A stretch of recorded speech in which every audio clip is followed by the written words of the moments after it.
আর Murshidabad majority মুসলিম, আপনাদের উচিত সংখ্যালঘুদের বেশি করে প্রোটেকশন দেয়া। কিন্তু বিএসএফের সাথে ওটা বর্ডার দেখার দায়িত্ব বিএসএফের। কিন্তু মনে রাখবেন, বিএসএফের সাথে যদি ওদের বচসা হয়, আপনারা গ্রামের লোকেরা সেখানে যাবেন না।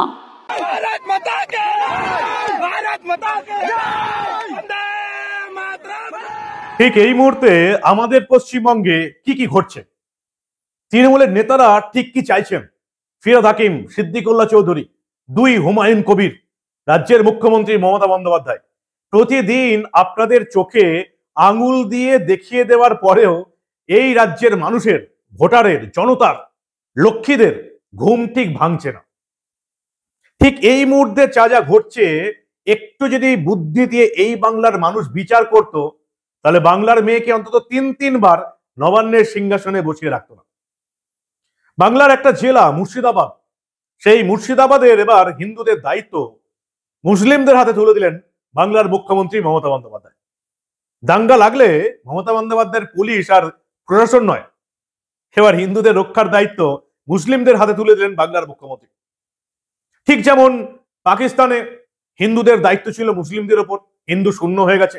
ঠিক যেমন ইরানে হিন্দুদের দায়িত্ব ছিল মুসলিমদের ওপর, হিন্দু শূন্য হয়ে গেছে। ঠিক যেমন আফগানিস্তানে হিন্দু শূন্য হয়ে গেছে। ঠিক যেমন বাংলাদেশে 28% হিন্দু কোথাও যে উধাও হয়ে গেছে, এখন 5% চলে এসছে, দায়িত্ব ছিল মুসলিমদের হাতে। ঠিক সেরকম ভাবেই রাজ্যের একটা জেলা, হয়তো দুটো জেলা, মুর্শিদাবাদ বা মালদা, আর সেই মালদাতে এবার বিএসএফ এর পাশে দাঁড়াতে রাজ্যবাসীকে নিষেধ করলেন মমতা বন্দ্যোপাধ্যায়। কোন রাজ্যে বাস করছেন আপনারা? এখনো কি একটুও ভেবে দেখবেন না?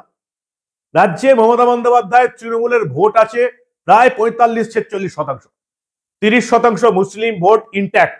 যে মুসলিম ভোট একটা সময় পুরোপুরি সিপিএম কে দিত, এখন পুরোপুরি মমতা বন্দ্যোপাধ্যায় তৃণমূলকে দিচ্ছে, এবং তৃণমূলকেই দিয়ে যাবে। কারণ তৃণমূল রাজত্বে তারা যা যা চায়, ফিরহাদ হাকিম যা চায়, সিদ্দিকুল্লাহ চৌধুরী যা চায়, হুমায়ুন কবির যা চায়, সেটা খুব সহজেই পাওয়া যায়। মমতা বন্দ্যোপাধ্যায় কি চাইছেন সেটা আরো একবার আপনাদের দেখাবো, আরো একবার দেখাবো। আমি জানি আপনাদের এই জেগে ঘুমিয়ে থাকা ঘুম ভাঙবে না, যবে ভাঙবে তবে আপনাদের আর এই বিপদ থেকে রক্ষা পাওয়ার কোনো রাস্তা খোলা থাকবে কিনা সেটা আমার অন্তত জানা নেই। এই গুরুত্বপূর্ণ প্রতিবেদন শেষ অবধি দেখুন। আমি মানব একটা অত্যন্ত গুরুত্বপূর্ণ প্রতিবেদনে দ্য নিউজ বাংলায় আপনাদের স্বাগত জানাচ্ছি। আর মুর্শিদাবাদ মেজরিটি মুসলিম, মালদায় গেছেন মমতা বন্দ্যোপাধ্যায় এবং সেখানে দাঁড়িয়ে মুর্শিদাবাদ নিয়ে বলতে গিয়ে পরিষ্কার বললেন, মুর্শিদাবাদে এখন সংখ্যাগরিষ্ঠ মুসলিম। আমরা তো জানি, হুমায়ুন কবির বলিয়ে দিয়েছেন, আমরা 70%, হিন্দুরা 30%, ভাগীরথীর জলে ভাসিয়ে দেবো, কে কি করতে পারিস দেখে নেবো। মমতা বন্দ্যোপাধ্যায় এবার মুর্শিদাবাদে হিন্দুদের দায়িত্ব, জান মালের দায়িত্ব তুলে দিলেন মুসলিমদের হাতে। যদি দাঙ্গা লাগে তাহলে হিন্দুদের রক্ষা কারা করবে? মুসলিমরা। মমতা বন্দ্যোপাধ্যায়ের পুলিশ এবং প্রশাসন হিন্দুদের রক্ষা করবে না। আমি বলছি না, কোনো বিরোধী দলের নেতারাও বলছে না। বাংলার মানুষকে জানিয়ে দিয়েছেন বাংলারই মুখ্যমন্ত্রী, সেই বাংলার মেয়ে, যে বাংলার মেয়েকে এই রাজ্যের লক্ষ্মীরা, এই রাজ্যের জনতা, এই রাজ্যের ভোটার তিনবার বিধানসভা ভোটে জিতিয়ে রাজ্যের মুখ্যমন্ত্রী করে রেখেছে। মমতা বন্দ্যোপাধ্যায় মুর্শিদাবাদের উদাহরণ দিয়ে এই রাজ্যের মানুষকে কি সরাসরি বলতে চাইলেন, আপনারা একবার সরাসরি দেখে নিন। আমি মনে করি মুসলিম বিপদে পড়লে হিন্দুকে রক্ষা করবে, হিন্দু বিপদে পড়লে হিন্দুরা রক্ষা করবে, হিন্দুরা বিপদে পড়লে মুসলিমরা রক্ষা করবে। আর মুর্শিদাবাদ মেজরিটি মুসলিম, আপনাদের উচিত সংখ্যালঘুদের বেশি করে প্রোটেকশন দেয়া। এবং আপনারা সেদিন যারা জমায়েত হয়েছিল কারো কথা শুনে, আপনারা প্রোটেকশনটা দিয়েছিলেন। পাশেই জঙ্গিপুর মিউনিসিপ্যালিটি, ইমাম সাহেব নিজে বারবার করে মাইকে অ্যানাউন্স করেছিলেন, কারণ আমি কলকাতা থেকে বসে মাইকে অ্যানাউন্সমেন্ট শুনেছি। এই মুহূর্তে তৃণমূলের ভোট ব্যাংক প্রায় 45-46%, 30% মুসলিম ভোট ব্যাংক, বাকি 15%-এর মধ্যে 5% হচ্ছে ম্যানেজ করা, গড়পড়তা বলছি 5% ম্যানেজ করা, ওই ভোটে রিগিং, ছাপ্পা, হিন্দু ভোটকে বাধা দিয়ে 5%, কিন্তু 10% হিন্দু ভোট কিন্তু মমতা বন্দ্যোপাধ্যায় পাচ্ছেন। এই 10%-এর মধ্যে বেশিরভাগটা হচ্ছে হিন্দু নারীদের ভোট। যাদের মমতা বন্দ্যোপাধ্যায় লক্ষ্মীর ভান্ডার দিচ্ছেন, ভাতা দিচ্ছেন 1200-1500, 2026-এর বিধানসভা ভোটের আগে হয়তো সেটা 2500-3000 হয়ে যেতে পারে। এই ভাতা দিয়ে বাংলার লক্ষ্মীদের ভোট মমতা বন্দ্যোপাধ্যায় নিচ্ছেন, এবং সেই মমতা বন্দ্যোপাধ্যায় মুর্শিদাবাদে সংখ্যাগুরু হয়ে যাওয়া মুসলিমদের হাতেই হিন্দুদের জীবন সঁপে দিয়েছেন। কি অদ্ভুত ব্যাপার! তবু এই রাজ্যের মানুষ চিন্তা ভাবনা ছেড়ে দিয়েছে সামান্য ভাতার লোভে। ছাড়ুন মুর্শিদাবাদের কথা, ছাড়ুন, মুর্শিদাবাদের মানুষ বুঝতে পারছে কি ভুলটা তারা করে এসছে, কিন্তু বাকি জেলাগুলো, মালদায় কি অবস্থা? ওই একই অবস্থা স্যার, ম্যাডাম, মালদাতে ওই একই অবস্থা। মালদাতে সীমান্তে সুখদেবপুরে সীমান্ত অঞ্চলের বাসিন্দারা একটা বিপ্লব ঘটিয়ে দিয়েছেন। তারা এবার ফার্স্ট লাইন অফ অ্যাটাক হয়ে বিএসএফ এর পাশে দাঁড়িয়ে এই ঢুকে পড়া অনুপ্রবেশকারী বাংলাদেশিদের বিরুদ্ধে লড়ছে। দেশাত্মবোধ দেখতে পাচ্ছি, তারা রীতিমতো ভারত মাতা কি জয়, বন্দে মাতরম, জয় শ্রীরাম স্লোগান দিচ্ছে। আর সেটা নিয়ে মমতা বন্দ্যোপাধ্যায় সতর্ক করেছেন মালদার বাসিন্দাদের, পরিষ্কার বলছেন যে বিএসএফ এর দায়িত্ব সীমান্ত রক্ষা করা, তাদের পাশে গিয়ে এই বাংলার বাসিন্দাদের তাদেরকে সাপোর্ট করার কোনো দরকার নেই। আশ্চর্য ব্যাপার, আমাদের সেনার, আমাদের আধা সেনার, আমাদের সীমান্তরক্ষীর বাহিনীর পাশে গিয়ে এই রাজ্যের মালদার সীমান্তবর্তী এলাকার বাসিন্দারা বিএসএফ এর পাশে দাঁড়াচ্ছে, তাতেও ক্ষুব্ধ মমতা বন্দ্যোপাধ্যায়। ঠিক কি বললেন আপনারা একবার ভালো করে শুনুন এবং বোঝার চেষ্টা করুন। কেউ যেন আমরা দাঙ্গা না করি। ওপার বাংলায় একটু প্রবলেম হচ্ছে, কিন্তু বিএসএফ এর সাথে ওটা বর্ডার দেখার দায়িত্ব বিএসএফ এর। যদি কোনো অন্যায় হয় আমরা দেখে নেব, কিন্তু মনে রাখবেন বিএসএফ এর সাথে যদি ওদের বচসা হয়, আপনারা গ্রামের লোকেরা সেখানে যাবেন না।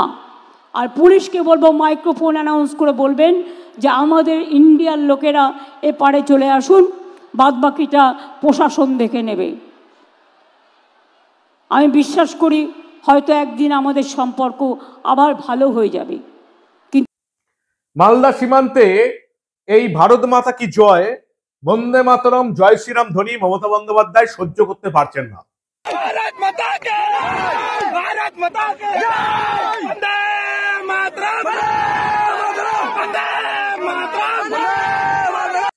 তাই সীমান্তে যারা বিএসএফ এর পাশে দাঁড়িয়ে বাংলাদেশি অনুপ্রবেশকারী, ধান কাটতে আসা, গম কাটতে আসা, আলু চুরি করতে আসা অনুপ্রবেশকারীদের ঠেকাচ্ছে, নিজেদের জানমাল রক্ষা করছে, তাদেরকে বিএসএফ এর কাছ থেকে সরে আসতে বলছেন বাংলার মুখ্যমন্ত্রী। কি অবিশ্বাস্য ব্যাপার! ভাবা যায় না যে বাংলার মুখ্যমন্ত্রী এইভাবে দেশের এক আধা সামরিক বাহিনী বিএসএফ এর বিরোধিতা করতে পারেন। তবু বাংলার মানুষের চৈতন্য নেই। মুর্শিদাবাদে হিন্দুদের জান মালের পুরো দায়িত্ব মুসলিমদের হাতে তুলে দিয়েছিলেন, ঠিক যেভাবে বাংলাদেশে হিন্দুদের জান মালের দায়িত্ব আছে মুসলিমদের হাতে, জামাতিদের হাতে। এবং সেই জন্য বাংলাদেশে 28% থেকে আজকে হিন্দুরা এসে দাঁড়িয়েছে 5%। পাকিস্তান 0, আফগানিস্তান 0, ইরান 0, আরো কত দেশে হিন্দুরা 0 হয়ে গেছে। বাংলাদেশ, আরো একবার বলছি, 28% থেকে 5%। মোহাম্মদ ইউনূসের আর 2 বছর রাজত্বকাল চললে ওই 5%টা 2%, 1% নেমে আসবে। 23% হিন্দু বাংলাদেশ থেকে বেমালুম উধাও হয়ে গেছে। তারা কোথায় এসছে আপনাদের আর নতুন করে বলে দিতে হবে না। কিছু লোক ধর্মান্তরিত হয়ে গেছে, মুসলিম ধর্ম গ্রহণ করেছে, আর বাকি বেশ কিছুটা চলে এসছে এই ভারতবর্ষে, আসাম, ত্রিপুরা, এবং বেশিরভাগটা হচ্ছে এই পশ্চিমবঙ্গে। কয়েক কোটি বাংলাদেশি হিন্দু এই মুহূর্তে পশ্চিমবঙ্গে বসবাস করছেন, এবং তাদের মধ্যে বেশ কিছু আবার এই সেকুলার হয়ে গেছে। তারা এখন আর ধর্ম দেখতে পাচ্ছে না, তারা এখন আর জাতের লড়াই, ধর্মের লড়াই দেখতে পাচ্ছে না, তারা নাকি এখন ভাতের লড়াই লড়ছে। এই সেকুলারদের ন্যারেটিভস, মমতা বন্দ্যোপাধ্যায়ের তোলামূলের ন্যারেটিভস এই বাংলায় এতটা আচ্ছন্ন হয়ে গেছে যে মানুষ লক্ষ্মীর ভান্ডারের ঠুলি পরে বসে আছে। কিন্তু আর কতদিন লক্ষ্মীর ভান্ডার নিয়ে এভাবে নিরাপদে আর কতদিন বসে থাকতে পারবেন? মালদা পারেনি, মুর্শিদাবাদ পারেনি নিরাপদে বসে থাকতে। তাদের ভাগীরথীর জলে ভাসিয়ে দেওয়ার হুমকি শুরু হয়ে গেছে। মুর্শিদাবাদের 70% মুসলিম, 30% হিন্দু। এই 30%টা আস্তে আস্তে কবে কমে যাবে আপনারা টেরও পাবেন না। আর মমতা বন্দ্যোপাধ্যায় মুর্শিদাবাদে হিন্দুদের জানমালের দায়িত্ব দিয়ে দিচ্ছেন মুসলিমদের হাতে। মালদায় তাদের জাতীয়তাবাদী স্লোগান, দেশের স্লোগান, বিএসএফ এর পাশে দাঁড়িয়ে লড়াই, তার এতটাই তার মনোপ্রুত হচ্ছে না যে পরিষ্কার বলে দিলেন ওদের লড়াই বিএসএফ এর বিরুদ্ধে, তোমরা কেন সাহায্য করছো? কাকে আমরা বসিয়ে রেখেছি এই বাংলার রাজত্বে? লজ্জা লাগে যে এই বাংলা একদিন এই ব্রিটিশ শাসনের বিরুদ্ধে লড়েছিল। ভারতবর্ষকে স্বাধীন করার পেছনে সবচেয়ে বেশি ভূমিকা ছিল এই বাংলার, কিছুটা পাঞ্জাবে। সেই বাংলার মানুষ যে এত কিছু সহ্য করতে পারে, এতটা নোংরামি সহ্য করতে পারে, এতটা চোখে আঙুল দিয়ে দেখিয়ে দেওয়ার পরেও নিজের বিপদ নিজে বুঝতে পারে না, এবং বোকা কালিদাসের মতন যে ডালে বসে আছে সেই ডালটাকেই কাটার সুযোগ করে দেয়, সেটা এই বাংলার মানুষকে না দেখলে পৃথিবীর মানুষ, ভারতবর্ষের মানুষ বিশ্বাস করতো না। ভারতবর্ষের মানুষ এখন বাঙালি দেখলেই খেদিয়ে দিচ্ছে। কেন? কারণ বিভিন্ন রাজ্যে যত বাংলাদেশি অনুপ্রবেশকারী জঙ্গি, রোহিঙ্গা জঙ্গি ধরা পড়ছে, তার প্রত্যেককে আধার কার্ড এবং ভোটার কার্ড, পাসপোর্ট তৈরি করে দিয়েছে এই বাংলার নেতা নেত্রীরা। এই মুহূর্তে এই বাংলা গোটা ভারতবর্ষের চোখে একদম একটা লজ্জাজনক রাজ্য হয়ে উঠেছে। লজ্জা লাগে নিজেকে বাঙালি বলে, বাঙালি হিন্দু বলে। আমি জানি আপনারা দেখেও শিখবেন না। মমতা বন্দ্যোপাধ্যায় আপনাদের দায়িত্ব যাদের হাতেই তুলে দিক, আপনাদের জেগে ঘুমিয়ে থাকা ঘুম ভাঙবে না। তবু চেষ্টা করে যাব কিভাবে মালদা, মুর্শিদাবাদে ঘটনা ঘটছে এবং রাজ্যের মুখ্যমন্ত্রী তাদেরকেই সাপোর্ট করছেন, যেটা করতে চলেছেন ফিরহাদ হাকিম। ফিরহাদ হাকিম বলছেন কি, যে হিন্দু ধর্ম নাকি ডিরেলড হয়ে যাচ্ছে, বেলাইন হয়ে যাচ্ছে। ফিরহাদ হাকিম বলছেন যে এই রাজ্যে অর্ধেকের বেশি মানুষ একদিন উর্দুতে বলবে। ফিরহাদ হাকিম বলছেন হিন্দু ধর্মে যারা জন্মগ্রহণ করেছেন তাদের ইমান ফিরিয়ে আনতে হবে, অর্থাৎ হিন্দু ধর্মে যারা আছেন তারা বেঈমান, তাদেরকে মুসলিম ধর্মে এনে ইমান ফিরিয়ে আনতে হবে। সিদ্দিকুল্লাহ চৌধুরী বলছেন হাম দো হামারা চার। মমতা বন্দ্যোপাধ্যায় তাদেরকে সাপোর্ট করছেন। আপনাদের চোখে আঙুল দিয়ে দেখিয়ে দেওয়ার পরেও আপনাদের ঘুম ভাঙছে না। আত্মঘাতী বাঙালি। যবে পালাতে হবে তবেও মনে হয় আপনাদের চৈতন্য হবে না যে কেন পালাতে হচ্ছে। এরাজ্যে যারা সেকুলার হয়ে গেছে তারা এটা স্বীকার করবে না কোনোদিন কেন তাদেরকে বাংলাদেশ থেকে পালিয়ে এলো। কি বলবেন আপনারা? এত কিছু দেখার পরেও কি এই বাংলার মানুষের, এই বাংলার লক্ষ্মীদের চৈতন্য হবে? আপনাদের মূল্যবান এবং গুরুত্বপূর্ণ মতামত জানান দা নিউজ বাংলার কমেন্ট সেকশনে। দেখতে থাকুন দা নিউজ বাংলা। আমরা আবার রাজ্যের মানুষের কাছে এই ধরনের কোনো ঘটনা চেপে রাখতে দেব না।